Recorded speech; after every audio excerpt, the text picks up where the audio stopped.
He thinks that the polio vaccine has killed, in his words, many more people than it ever saved. He thinks the COVID vaccine is the most dangerous vaccine ever made.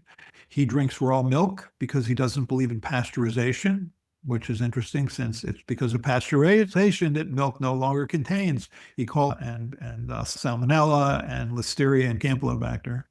He believes that SARS-CoV-2 virus was created in the laboratory, which is wrong. It was an animal to human spillover event. He believes that not only that the virus was specifically engineered by scientists to attack whites and blacks, but spare Ashkenazi Jews and Chinese. He does not think that HIV is the cause of AIDS. This is a man who you want to have as head of the Department of Health and Human Services. I'm actually in the middle of reading his book, which I don't recommend for anybody, called The Real Anthony Fauci, the subtitle of which is Bill Gates, Big Pharma, and the Global War on Democracy and Public Health. That's the name of this book. It's basically a book written by a deeply paranoid conspiracy theorist, is the way this reads. But one thing he says in the book that's gotten no play that I think people should talk about is that he doesn't believe in the germ theory. Okay, I don't know what the criteria are for being head of Health and Human Services. I would like to think that's one of them. So it's frightening. I think, and then you have Marty McCary as head of FBI, as head of FDA. You have Jay Bhattacharya as head of NIH, and then potentially Dave Williams as head of the CDC. We'll get to all of those in a minute, but I just want to ask you, because we don't live in a bubble or in a negative air supply room, isolated from the rest of the world. The humans don't. What do you think that the mistakes that were made in, I don't even call them leaders anymore, managers of the COVID pandemic, created the opening for this kind of lunacy?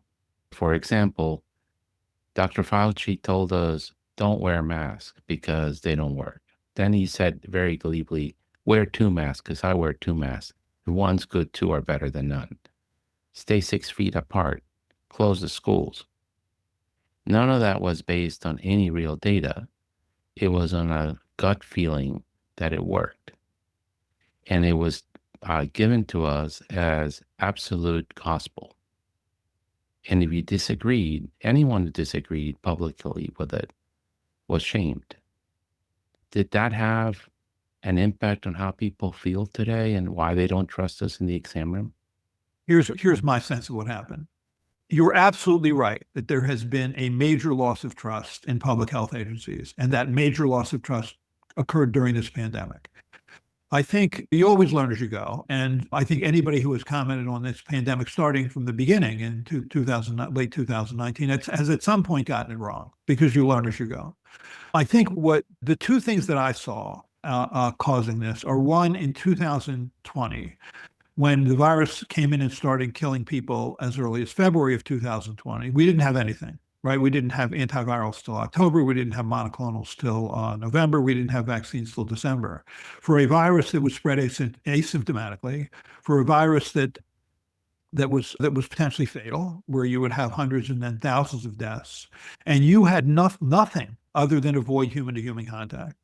Did we definitely lessen the spread of that virus by doing what we did, meaning close schools, shutter businesses, restrict travel, isolate, quarantine, mask, distance? Yes, we definitely did. And the question is at what price? But we typically see coming into our hospital in October, November are flooded. We're usually flooded with RSV, flooded with flu. We saw not one case of RSV or flu in the winter of 2020, 2021. That's amazing. So did we save lives doing that? Yes.